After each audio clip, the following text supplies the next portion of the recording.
بسم الله الرحمن الرحیم.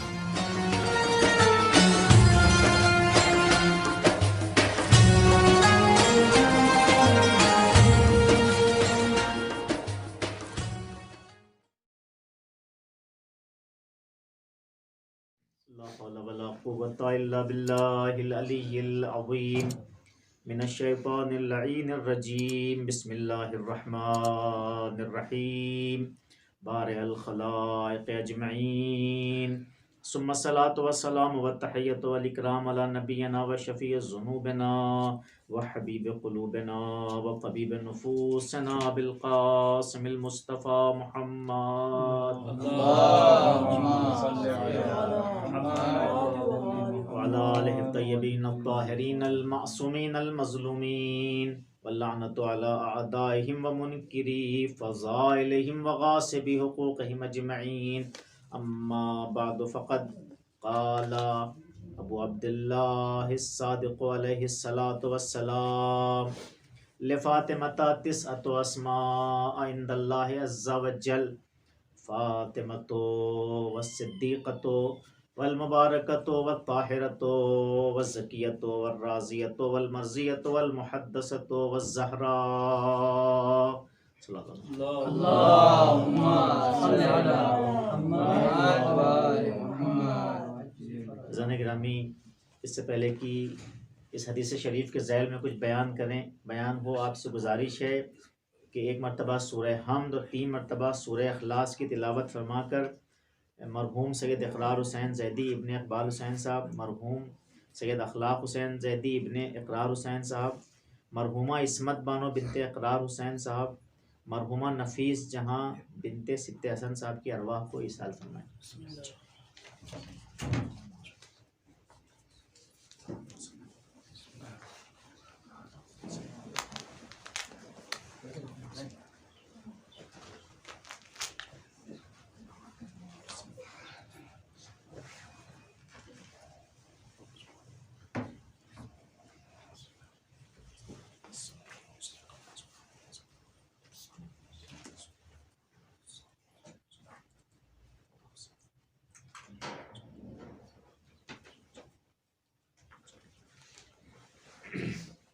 عظمت محمد و آل محمد پر صلوات. اللهم صل على محمد وآل محمد. عزیزان گرامی، صادق آل محمد امام جعفر صادق علیہ السلام اللهم صل على محمد وآل محمد. صدیقہ کبریٰ کی عظمت کو بیان کرتے ہوئے یہ حدیث شریف بیان کر رہے ہیں، اور یہ حدیث کوئی معمولی حدیث نہیں ہے، بلکہ شیخ المحدثین شیخ صدوق رحمۃ اللہ علیہ نے اس روایت کو خصال میں بھی ذکر کیا ہے، اور خصال بہت اہم کتاب ہے آپ کی، کتب اربعہ میں سے ایک کتاب آپ کی من لا یحظ الفقیہ ہے، یعنی وہ شخصیت شیخ صدوق کی جن کی ایک کتاب کتب اربعہ میں شمار ہوتی ہے. آپ کی بہت سی حدیث کی کتابیں خصال ہے، خصال میں آپ نے ذکر کیا، امالی میں ذکر کیا ہے، اور اس کے ساتھ ساتھ علل الشرائع میں آپ نے ذکر کیا ہے، یعنی بہت اہم شخصیت ہیں جنہوں نے یہ روایت کو ذکر کیا ہے. تو جناب شیخ صدوق اس روایت کو نقل کرتے ہیں کہ صدیقہ کبریٰ کے اللہ کے نزدیک 9 نام ہیں. بہرحال ذات اتنی بابرکت ہے کہ جس کے بارے میں امام کیا فرما رہے ہیں کہ ان کے 9 نام اللہ کے نزدیک ہیں. اب بہرحال نام ایک بہت اہم عنصر ہے انسان کی زندگی میں، اتنا اہم عنصر ہے کہ نام کیا کرتا ہے، حکایت کرتا ہے اس مسمى پر. اسم کیا ہے، دال ہوتا ہے اس مسمى پر. تو بہرحال جو نام جیسا ہم لوگ رکھتے ہیں ایسا نام معصومین تو رکھتے نہیں ہیں، اللہ رکھتا ہے. مثلا ہم نے کسی کا نام عالم رکھ دیا اور وہ جاہل ہے، مثلا ہم نے کسی کا نام حسین رکھ دیا اور وہ خوبصورت نہیں ہے. لیکن اگر اللہ کسی کے نام کو رکھے گا، معصومین کسی کے نام کو رکھیں گے، تو وہ نام مسمى پر پوری دلالت کرے گا. یعنی یہاں پر دال جو ہے مدلول کی حقیقت کو بیان کر رہا ہوگا، یہاں پر حاکی جو ہے محکی کے پورے اوصاف کو بیان کر رہا ہوگا. یہاں پر صرف اسم جو ہے خالی اعتبار و جال نہیں ہوگا، بلکہ اسم با مسمى ہوگا. اور جس نام کو اللہ نے رکھا ہو، تو امام کیا فرما رہے ہیں، بی بی کے اللہ کے نزدیک. تو خود اس جملے میں بہت گہرائی عزیزوں. یہ امام کیا کہہ رہے ہیں کہ اللہ کے نزدیک یعنی مقام اندیت میں. دیکھیں ہم لوگ کہاں رہتے ہیں؟ دنیا میں رہتے ہیں. دنیا کے عالم طبیعت ہے. اس سے اوپر جائیے تو مثلا آسمان ہے، کتنے کون کون سے عالم ہیں، لیکن ایک ایسا مقام ہے جس کو مقام اندیت کہا جاتا ہے. یعنی جہاں تک جانے میں جبریل بھی کیا کہتے ہیں کہ اس سے زیادہ ہماری حد نہیں ہے. یعنی امام جعفر صادق علیہ السلام کو کیا کہنا چاہ رہے ہیں اس کو سمجھنا آسان نہیں ہے کہ مقام اندیت میں بی بی کے 9 نام ہیں. تو جس کی نام کی یہ عظمت ہو کہ مقام اندیت میں ہو تو اس کی ذات کا کیا حل ہوگا جانے کے نام. جس کے نام کی یہ شان ہے کہ اللہ کہہ رہا ہے، امام صادق علیہ السلام فرما رہے ہیں کہ اللہ کے نزدیک اس کے نام کی حیثیت یہ ہے کہ اللہ کے نزدیک ہیں، تو اس کے بھی شرف کا کیا منزلت ہوگی، اس کے مقام کا کیا ہوگا، اس کی جائگاہ کیا ہوگی. اس کی بی بی کی جائگاہ کو سمجھنا بہت ضروری ہے. ایک حدیث آپ کے سامنے تاکہ بی بی کی عظمت کو آپ سمجھ سکیں. آپ دیکھیے امام صادق علیہ السلام سے ایک حدیث ہے جس کو شیخ کلینی نے کافی میں ذکر کیا ہے. مرحوم کلینی سب سے پہلے جو ہماری 4 کتب اربعہ ہیں، سب سے پہلے جو مصنف ہیں وہ محمد بن یعقوب کلینی ہیں، جن کا 329 ہجری میں انتقال ہوا ہے. تو آپ وہ شخصیت ہیں کہ جو ہماری کتب اربعہ میں سے پہلی کتاب ہے آپ ہی کے نام سے ہے. تو آپ نے اصول کافی میں کیا ذکر کیا ہے؟ ایک حدیث ہے آپ کی، ہو فاطمہ فی کل یوم فی دبر کل صلاۃ احب الی من الف من صلاۃ الف رکعت فی کل یوم. یعنی دیکھیے یہ حدیث کیا فرما رہے ہیں کہ امام کہ نماز کے بعد، ہر نماز کے بعد تسبیح حضرت فاطمہ پڑھنا. امام صادق اسلام کیا فرما رہے ہیں کہ میرے نزدیک 1000 رکعت نماز پڑھنے سے زیادہ افضل ہے. چونکہ یہ عوام بھی سن رہے ہیں اس لیے اس حدیث سے میں نے تاکید کی ہے کہ امام کیا فرما رہے ہیں کہ نماز کے بعد تسبیح ہے حضرت فاطمہ سلام اللہ علیہ پڑھنا میرے نزدیک 1000 رکعت نماز پڑھنے سے افضل ہے. آپ دیکھیے کتنی اہم بات ہے کہ کہنے والا کون ہے؟ امام صادق علیہ السلام ہے. امام صادق علیہ السلام کیا فرما رہے ہیں کہ تسبیح ہے چونکہ فاطمہ سے منسوب یہ ذکر کیا ہے تسبیح میں 34 مرتبہ اللہ اکبر سبحان اللہ اور الحمدللہ پڑھنا ہے، یعنی ذکر الہی ہے. لیکن اس ذکر کو چونکہ منسوب کیا گیا ہے، اللہ کا تحفہ ہے جو بی بی فاطمہ کے والد نے آپ کو دیا تھا، تو اس کی اتنی اہمیت ہے کہ امام صادق علیہ السلام فرما رہے ہیں کہ ہر نماز کے بعد تسبیح پڑھنا 1000 رکعت پڑھنے سے میرے نزدیک افضل ہے. ابھی آپ دیکھیں نماز کیا ہوتی ہے جانے گرامی. ایک نماز میں اگر آپ غور کریے تو انسان اگر 1000 رکعتیں ہیں تو ہر رکعت میں ایک مرتبہ سورہ حمد پڑھے گا. سورہ حمد کی کیا اہمیت ہے؟ سورہ حمد سب مثانی ہے. سورہ حمد کی اتنی اہمیت ہے کہ اس کے فضائل کی انتہا نہیں ہے، گنج العرش کہا گیا ہے اس کو، اتنی اس کی اہمیت ہے. تو انسان اگر سورہ حمد پڑھے گا تو دوسرا سورہ ہی پڑھے گا. دوسرا سورہ اگر قل هو اللہ پڑھ رہا ہے، خدا کے وحید اس بات کو بیان کرتے ہیں کہ اس حدیث کی شرح میں آپ بیان کرتے ہیں کہ دیکھیے کہ امام صادق علیہ السلام تسبیح ہے حضرت فاطمہ کی کتنی ہمیں بتا رہے ہیں کہ 1000 رکعت پڑھنے سے افضل میرے نزدیک کیا ہے کہ میں نماز کے بعد تسبیح یا صدیقہ طاہرہ پڑھوں. حالانکہ نماز میں کیا ہوتا ہے دیکھیں ذکر اس میں بھی ہے، سورہ حمد ہے، اور قرآن کا سورہ قل اللہ کیا 1 جز کے برابر ہے. 3 جز اگر قرآن کے کریں تو سورہ حمد قل اللہ کسی نے پڑھ لیا ہے 3 بار تو پورا قرآن ختم ہو جاتا ہے. پھر کیا ہے رکوع میں بھی آپ سبحان ربی العظیم و بحمدہ ہی پڑھتے ہیں، سجدے میں بھی کیا سبحان ربی الاعلی و بحمدہ پڑھتے ہیں، تشہد انسان پڑھتا ہے. تو اگر ایک رکعت میں ان تمام اذکار کو دیکھ لیں تو شاید اللہ اکبر سبحان اللہ اور الحمدللہ سے زیادہ ہو وہ اذکار. لیکن امام صادق علیہ السلام کیا فرما رہے ہیں کہ ان تمام چیزوں سے ہمارے نزدیک افضل ترین کیا ہے کہ صدیقہ طاہرہ سے منسوب اس تسبیح کو پڑھا جائے.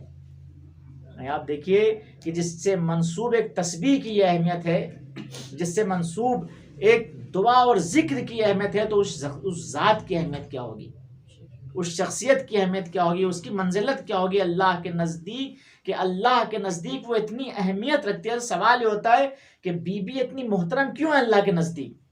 آپ دیکھیے بی بی اللہ کے نزدیک اتنی محترم کیوں ہے، کیوں اتنا مقام آپ کا ہے؟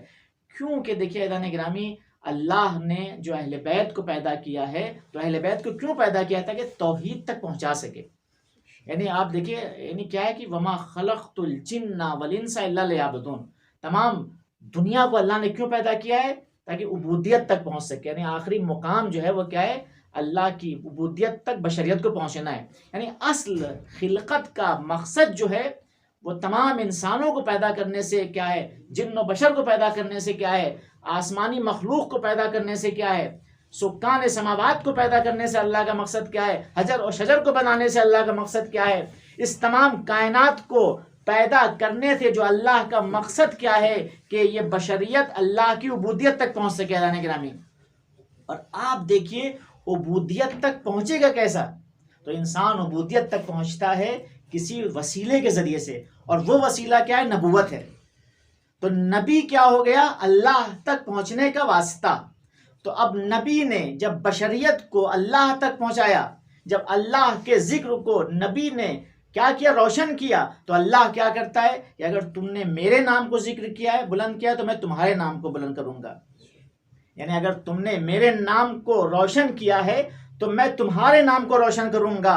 تو اب اللہ نے نبی کے نام کو کیسے روشن کیا، ابھی آپ کو دکھلاؤں گا کہ دیکھیے، تو پتہ کیا چلا کہ اللہ کی عبودیت تک پہنچنا بشریت کا مقصد ہے، اور اس مقصد تک کیسے پہنچا جا سکتا ہے؟ صرف اور صرف اللہ کے کسی نبی کے ذریعے پہنچا جا سکتا ہے، یا ولی کے ذریعے۔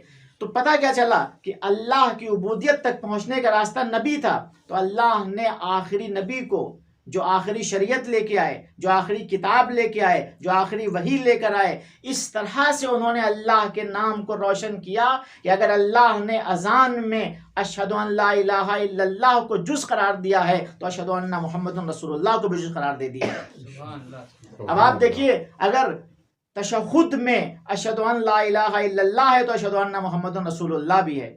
اب ہم دیکھتے ہیں کہ اذان و تشہد کے ساتھ ساتھ کلمے میں کی گواہی میں اگر اللہ کا نام لیا جاتا ہے تو ہم کیا کرتے ہیں؟ پیغمبر کی رسالت کی بھی گواہی دیتے ہیں، یعنی اللہ کے نام کے ساتھ رسول کا نام آ گیا۔ تو اصل کیا تھا؟ توحید تھی دلوں، اصل اللہ تک پہنچنا تھا، لیکن اللہ تک پہنچنے کا ذریعہ کیا ہے؟ وہ نبی ہے۔ تو اب کیا ہے؟ اب اچھا دیکھیے، اللہ تک پہنچنے کا ذریعہ نبی ہے، لیکن نبی کے بعد کیا ہوگا عزیزوں؟ اللہ تک پہنچنے کا ذریعہ کون ہے؟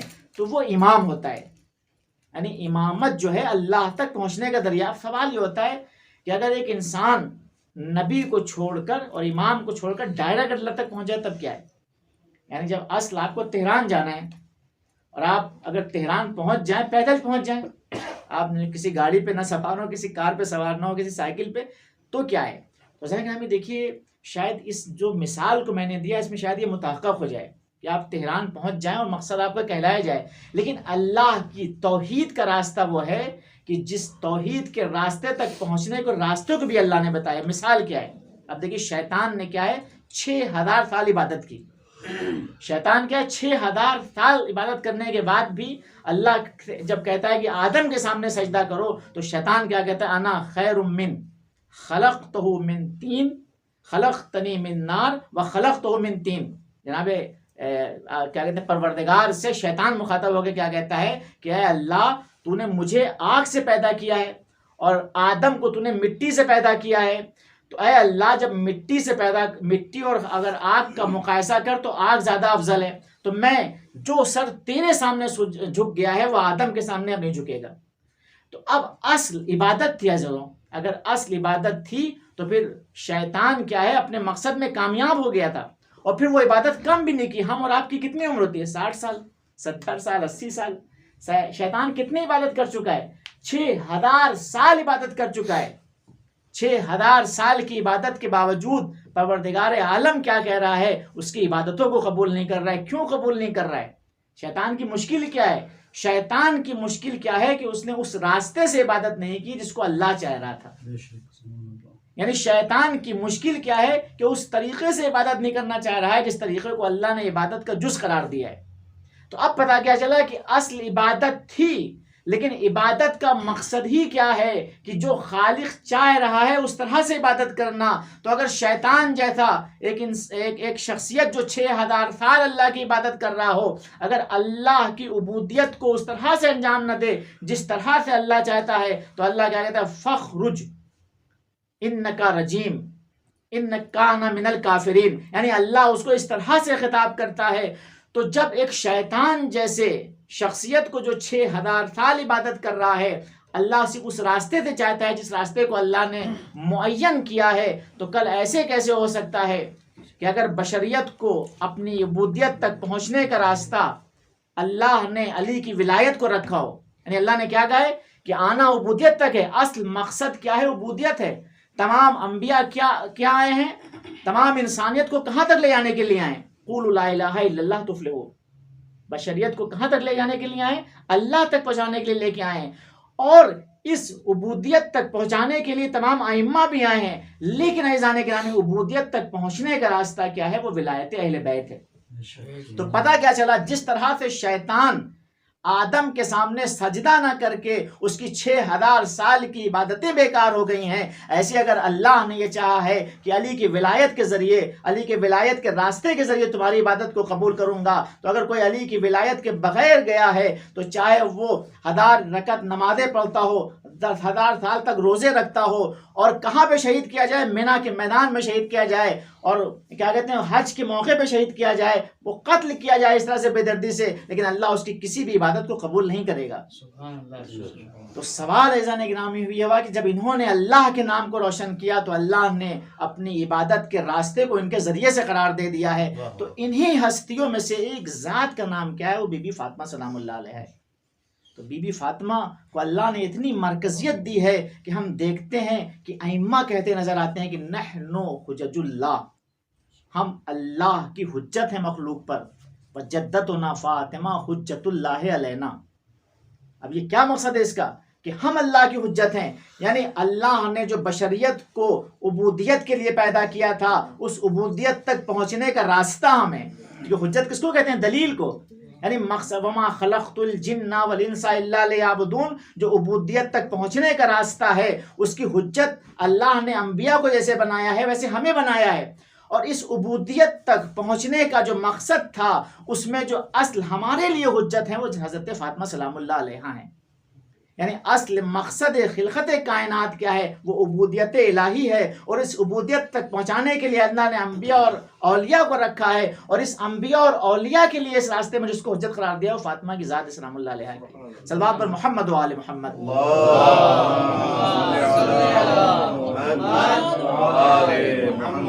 یہ ذات ہے جس کے لیے جس کی اہمیت اور منزلت کو سمجھنا پڑے گا تاکہ آپ کے اقدامات کی صحیح ہونے کو ہم سمجھ سکیں. تو بی بی نے کیوں یہ کہا کہ ہمارے جنازے میں یہ شہید لوگ شریک نہ ہوں؟ بی بی نے کیوں کہا، کیوں اتنی اپنی جان کا نذرانہ علی کی ولایت پہ قربان کر دیا؟ تاکہ بی بی کے اقدامات کو، بی بی کے فعل کو، پیغمبر کے بعد آپ نے کیا کیا 75 دن میں، 90 دن میں، اس کی اہمیت کو سمجھنے کے لیے بی بی کی ذات کو سمجھنا بہت ضروری ہے. چونکہ وقت کے دوران میں گنجائش نہیں ہے، بس 2 حدیثیں آپ کے سامنے ذکر کرنا چاہوں گا. دیکھیے بی بی کے نام کو میں نے ذکر کیا تھا، اتنی اہمیت ہے کہ خود علل الشرائع میں شیخ صدوق حدیث ذکر کرتے ہیں. صلی اللہ محمد و آل محمد.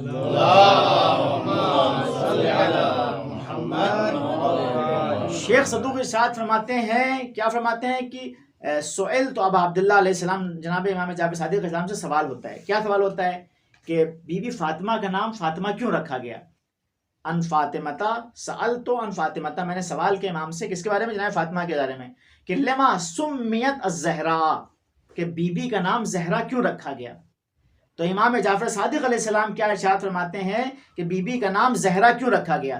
تو امام فرماتے ہیں اس لیے رکھا ہے کہ فاطمہ کا نور اہل آسمان کے لیے. ہاں کہ امام کیا فرماتے ہیں؟ کانت اذا قامت فی محرابها زہرا نورها لأہل السماء کما یظہر نور الکواکب لأہل الارض. یعنی امام کیا فرماتے ہیں کہ جب بی بی نماز میں کھڑی ہوتی ہیں، جب نماز میں مصلی عبادت پہ کھڑی ہوتی ہیں تو آپ کا نور اہل آسمان کے لیے اس طرح سے ضوء افشانی کرتا ہے، اس طرح سے نور افشانی کرتا ہے کہ جس طرح سے ستارے اہل زمین کے لیے ہیں. آپ بتائیے کہ یہ کیا منزلت ہے بی بی کا، یہ کیا مقام ہے بی بی کی؟ اس کو سمجھنا آسان نہیں ہے. ہاں ایک جگہ پہ ہم سمجھ سکتے ہیں کہ جو ہم دیکھتے ہیں کہ چادر کسا میں جب یہ 5 نور ایک ساتھ آ گئے تو اب جب اس نور نے ضوء افشانی شروع کی تو فرشتے سوال کرنے پر مجبور ہو گئے، یا رب ومن تحت الکسا، اے پروردگار اس کسا کے نیچے کون ہے جس کی شان میں تو یہ کہہ رہا ہے وما خلقت سماء مبنیا ولا ارضا مدحیا ولا قمرا منیرا ولا شمسا مضیا ولا فلکا یدور ولا بحرا یجری ولا فلکا تسری الا فی محبت ہؤلاء الخمسۃ الذین هم تحت الکسا. اے پروردگار جو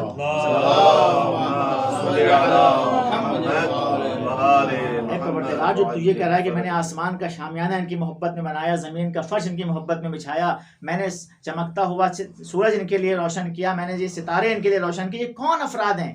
یعنی جب یہ نور ایک ساتھ جمع ہوئے تو ایک مرتبہ پروردگار کیا کہتا ہوں، فاطمۃ و ابوہا و بعلہا و بنوہا صلی محمد و آل محمد۔ اس کی اہمیت ہے عزیزوں، دیکھیے کہ اس نور کی یہ اہمیت ہے کہ امام صادق علیہ السلام ایک معتبر حدیث میں، جس کو شیخ صدوق نے علل الشرائع میں ذکر کیا ہے، نقل کرتے ہیں کہ جب بی بی نماز کے لیے کھڑا ہوتی ہیں، آپ دیکھیں اس نماز کی کیا عظمت ہوگی۔ نماز کیا ہے؟ معراج۔ پیغمبر اکرم کیا فرماتے ہیں؟ الصلاۃ معراج المومن، نماز کیا ہے؟ مومن کی معراج ہے۔ صلی اللہ علیہ محمد و آلہ امام رضا علیہ السلام فرماتے ہیں کہ الصلاۃ قربان کل تقی، نماز کیا ہے؟ ہر متقی کو اللہ سے نزدیک ہونے کا ذریعہ ہے۔ تو نماز کیا ہے؟ مومن کی معراج ہے۔ نماز کیا ہے؟ کہ ہر متقی کو اللہ سے نزدیک ہونے کا سبب ہے۔ اب وہ نماز جو متقی کی معراج ہے، وہ نماز کہ جو تمام لوگوں کو اللہ تک پہنچنے کا ذریعہ ہے، کہ جب فاطمہ اس نماز کے لیے کھڑی ہوتی ہیں تو اہل آسمان کے لیے فاطمہ کا نور اس طرح سے ذو افشانی کرتا ہے کہ جس طرح ستارے اہل زمین کے لیے ذو افشانی کر رہے ہیں۔ اب اس فاطمہ کی منزلت کیا ہوگی کہ ہم لوگ یہاں سے آسمان پہ پہنچتے ہیں اور فاطمہ آسمان سے نیچے آئی ہیں۔ یعنی ہم لوگ کیا ہیں؟ ابھی ہم پڑھتے ہیں علم اخلاق میں کہ انسان زمین سے آسمان کی طرف جاتا ہے، یہاں پر اعمال کرتا ہے تاکہ یہ اعمال سہارا بنے اور ہم وہاں جا کے اپنی منزلت کو بنا سکیں۔ لیکن بی بی کیا ہے؟ جن کی منزلت وہاں پر پہلے سے ہے، اور اس طرح سے منزلت ہے کہ فرشتے جن کی منزلت کو دیکھ کے حیران و سرگردان ہے۔ ایک حدیث ہے جس کو شیخ صدوق نے علل الشرائع میں ذکر کیا ہے اور دوسرے محدثین نے ذکر کیا ہے۔ کیا ذکر کرتے ہیں کہ امام صادق علیہ السلام سے سوال ہوتا ہے، صلی اللہ علیہ محمد و آل محمد،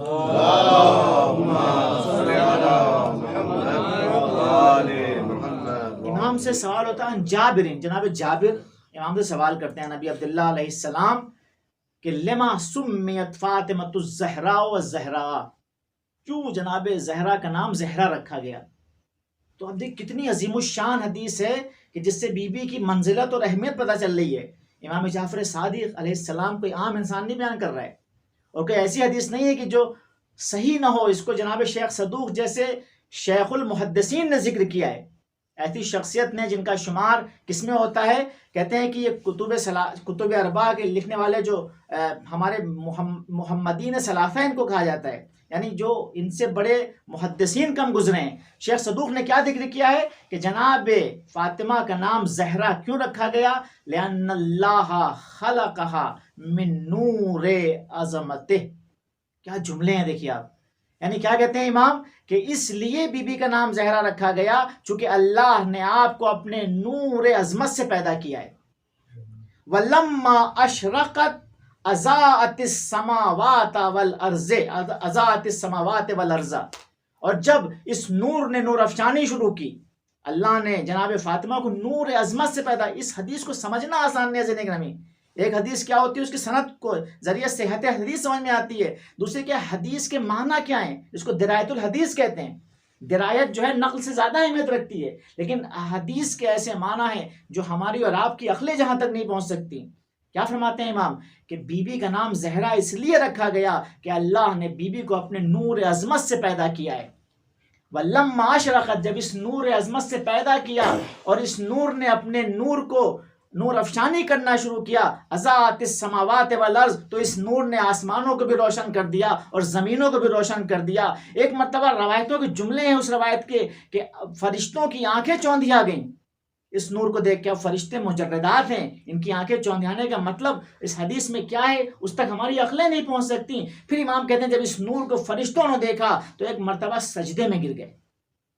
اس نور کی عظمت کو دیکھ کے، اس نور کے مرتبے کو دیکھ کے تمام فرشتے سجدے میں گر جاتے ہیں۔ جب سجدے میں گر گئے تو ایک مرتبہ پروردگار سے سوال کرتے ہیں، قالوا یا الہنا و ربنا ما ھذا النور، اے اللہ یہ نور کیا ہے کہ جس کو دیکھ کے ہم پہ ہیبت طاری ہو گئی، جس کو دیکھ کے ہم سجدے میں پڑ گئے، پروردگار یہ کون سا نور ہے؟ تو ایک مرتبہ پروردگار ارشاد فرماتا ہے، فقال، اللہ نے کہا ھذا نور من نوری۔ اب دیکھیے اس جملے کو سمجھنا بھی آسان نہیں ہے۔ اللہ کیا کہہ رہا ہے؟ یہ نور میرے نور سے ہے۔ وَأَسْكَنْتَهُ فِي سَمَائِ، میں نے اس نور کو اپنے آسمان میں سکونت دی، میں نے اس نور کو اپنے آسمان میں سکونت دی۔ پھر کیا کہتے ہیں امام جعفر صادق علیہ السلام کہ پروردگار کیا کہتا ہے کہ میں نے اس نور کو اپنے آسمان میں سکونت دی، اور آسمان میں سکونت دینے کے بعد امام کہتے ہیں وَخَلَقْتُهُ مِن نُورِ عَظَمَتِهِ، اور یہ نور میرا نور ہے، اس کو میں نے آسمان میں سکونت دی، اور اس نور کو میں نے اپنے عظمت سے پیدا کیا ہے۔ اب اللہ کی عظمت کیا ہے اس کو سمجھنا آسان نہیں زن گرامی، تو بی بی کے نور کے بارے میں امام جعفر صادق علیہ السلام یہ فرما رہے ہیں۔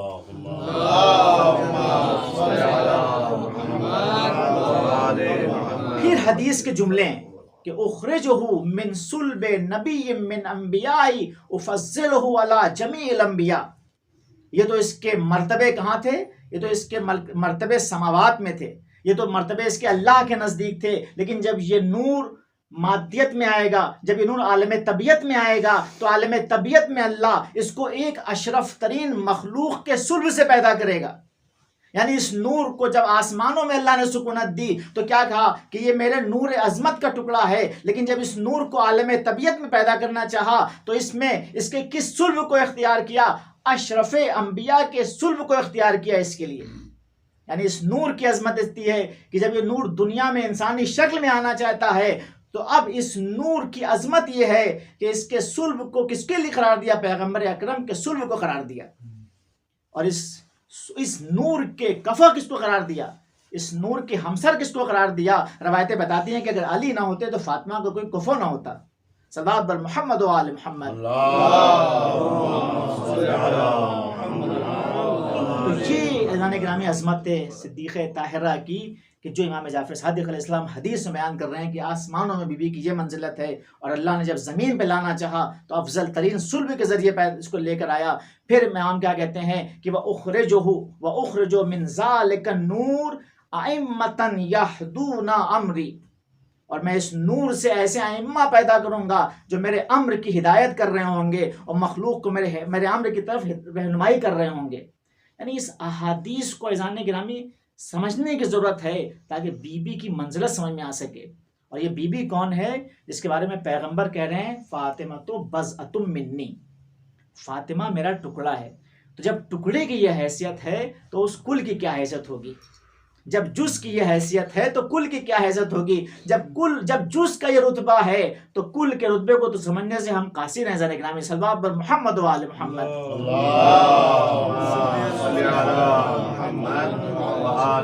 جب ان انوار کا یہ مرتبہ ہے کہ جس کے بارے میں مولا کائنات کیا کہتے ہیں انا عبد من عبید محمد، جب ان غلاموں کا یہ مرتبہ ہے، جب ان جز کا یہ مرتبہ ہے تو اس ہستی کا کیا مرتبہ ہوگا جو ان کی اصل قرار پائی ہے، جو ان کا مرکز قرار پایا ہے، جو ان کا ماوا قرار پایا ہے۔ صلوات بر محمد و آل محمد۔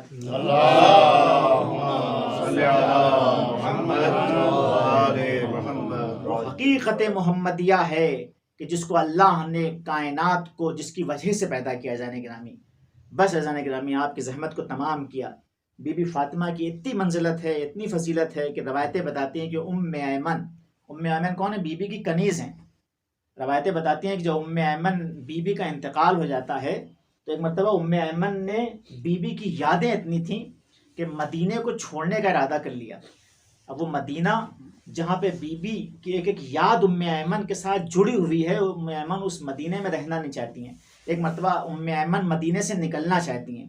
جب نکلنا چاہتی ہیں تو روایتیں یہ بتاتی ہیں کہ ام ایمن ایسے ہی نکل پڑتی ہیں۔ راستے میں جناب ام ایمن پہ پیاس کا غلبہ ہوتا ہے۔ جب ام ایمن پہ پیاس کا غلبہ ہوا تو ام ایمن نے روایتیں کیا بتاتی ہیں کہ ایک مرتبہ جب دیکھا کہ پیاس انہیں ہلاک کر دے گی تو ہاتھوں کو بلند کیا، اور ہاتھوں کو بلند کرنے کے بعد جناب ام ایمن کہتے ہیں یا رب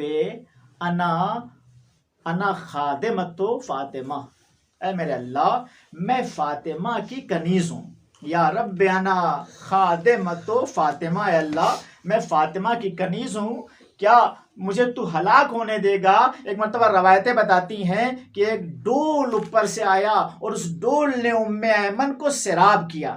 جب ام ایمن کو اس ڈول نے سیراب کیا تو روایتیں کیا بتاتی ہیں کہ ایک مرتبہ ام ایمن نے جب اس ڈول سے پانی پیا تو 7 سال تک نہ ام ایمن کو پانی کی ضرورت پڑی اور نہ کھانے کی ضرورت پڑی. عزیزان گرامی، یہ روایت وہ ہے کہ جس کو قطب راوندی نے اپنی کتاب خرائج و جراح میں ذکر کیا ہے. تو اب دیکھیے، آپ جس کی یہ منزلت ہو کہ جس کے نام کو اگر ام ایمن لے لے تو ان کو اس طرح سے سیراب کیا جائے کہ ان کی پیاس 7 سال تک نہ بجھے، یعنی ان کو 7 سال تک پانی کی ضرورت نہ پڑے. لیکن ہائے کربلا کے میدان میں اسی فاطمہ کے چھوٹے چھوٹے بچے 3 دن کے بھوکے و پیاسے اس طرح سے ذبح کیے گئے کہ عالم انسانیت نے جیسا منظر نہ دیکھا تھا. ہاں عزیزوں، ہم کیا دیکھتے ہیں کہ بی بی کے ساتھ جس کی یہ عظمت ہے، دنیا نے کیا کیا؟ اس بی بی کے تو قدموں سے کیا کرنا چاہیے تھا؟ خاک کو اٹھانا چاہیے تھا، تاکہ اپنا سرمہ چشم بنانا چاہیے تھا. لیکن ہوتا کیا ہے، روایتیں کیا بتاتی ہیں کہ اس بی بی کے ساتھ یہ سلوک روا کیا گیا کہ بی بی کے دروازے پہ آگ و لکڑیاں لے کر آ گئیں. ہاں عزیزان گرامی، کسی اور کے دروازے پہ اگر آگ و لکڑیاں لائی جاتی تو شاید ہمیں اتنا زیادہ تعجب نہ ہوتا، لیکن آج اس کے دروازے پہ آگ و لکڑیاں لائی جا رہی ہیں جو خیبر کا در اکھاڑ چکا ہے. کہ اس کے دروازے پہ لکڑیاں لائی گئی ہیں کہ جو مرحب و انتر کو پچھاڑ چکا ہے. لیکن آج علی اتنا مجبور ہے کہ جب یہ دروازہ گرایا گیا اور علی کی ناموس فاطمہ در و دیوار کے بیچ میں آئی، اور فاطمہ نے ایک مرتبہ اتنا مجبور ہے کہ اپنے شوہر کو تو نہ پکار سکی، کہتی یا فزتو خزینی، فزا دوڑو قد قتل ما فی احشائی، میرا محسن شہید ہو گیا. ہاں فزا آئیں، کیا دیکھا کہ فاطمہ غشی کے عالم میں ہے. ایک مرتبہ دیکھتے کیا ہے کہ کچھ ملعون، کچھ ذلیل اور خبیث لوگ، کچھ نامراد اور کچھ ذلیل و خبیث لوگ فاطمہ کے گھر میں آ گئے، اور اس طرح سے آئے. یہ وہ گھر ہے کہ جس میں رسول بھی بغیر دق الباب کے نہیں آتے ہیں، یہ وہ گھر ہے کہ جس میں ملائکہ بھی بغیر اجازت کے نہیں آتے ہیں. لیکن رسول کے کچھ صحابی جو اپنے کو صحابی کہتے ہیں، لیکن رسول کی اس عزیز ترین دختر کے گھر میں ایسے ہی چلے آتے ہیں، اور انہوں نے وہ کام کیا کہ جس کو تاریخ نے کیا لکھا ہے کہ فاطمہ کے جسم اطہر پر اس طرح سے حملے کیے کہ فاطمہ 18 سال کی عمر میں ایک ضعیفہ نظر آنے لگی. فاطمہ کے بال سفید ہو گئے اور فاطمہ دیواروں کا سہارا لے کر چلنے لگی. روایتیں بتاتی ہیں کہ جب فاطمہ کا انتقال ہوا اور فاطمہ کے جسم پر چادر کو ڈالا گیا تو روایتیں بتاتی کانت کل خیال، فاطمہ کا جسم اس طرح سے تھا کہ لگتا تھا نہ گوشت ہے فاطمہ کے جسم میں، نہ پوست ہے، ایک صرف خیال اور صورت ہے جو چادر کے نیچے ایسے ہی ہے، یعنی چادر کو ڈال دیا گیا ہے. عزیزو، 90 دن میں یہ کیا ہو گیا؟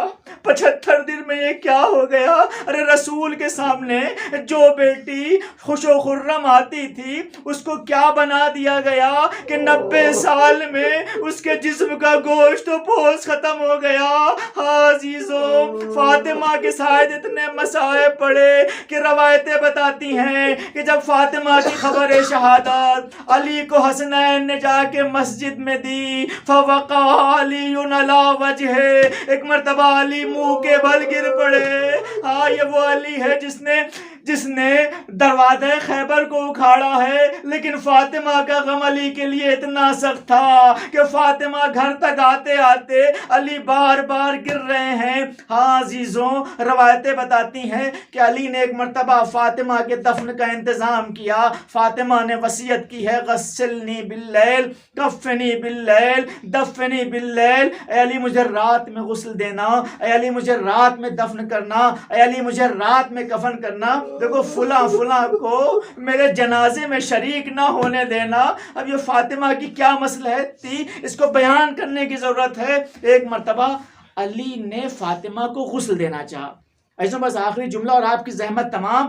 علی فاطمہ کو اتنا چاہتے ہیں لیکن چونکہ فاطمہ کی وصیت ہے علی نے سب کو واپس کر دیا ہے. رات کی تاریکی میں سب کے جانے کے بعد فاطمہ کے جسم نازنین کو ایک مرتبہ علی نے جب غسل کے لیے لٹارا تو علی کا دل ہے اور یہ رات کی تاریکی ہے، بچوں کو علی نے رونے سے منع کیا ہے، لیکن ایک مرتبہ جب فاطمہ کے جسم اطہر کو علی نے غسل دینا شروع کیا، ایک چیخ مار کے علی روئے. سلمان نے پوچھا مولا آپ نے سب کو تو روکا تھا کہ بچوں نہ رونا، یا آپ اتنے چیخ مار کے کیوں روئے؟ اے سلمان جب میرا ہاتھ فاطمہ کی پسلیوں پہ پڑا تو میں نے کیا دیکھا؟ فاطمہ کی پسلیاں ٹوٹی ہوئی ہیں، فاطمہ نے اسے مجھ سے چھپایا. الا لعنت اللہ علی قوم الظالمین سیعلم الذین ظلموا ای منقلب ینقلبون انا للہ و انا الیہ راجعون. رضا بقضائہ و تسلیما لامرہ. عزیزوں آپ سے ایک مرتبہ سورہ حمد اور 3 مرتبہ سورہ اخلاص کی تلاوت فرما کر مرحومین سید اقرار حسین زیدی ابن اقبال حسین صاحب، مرحوم سید اخلاق حسین زیدی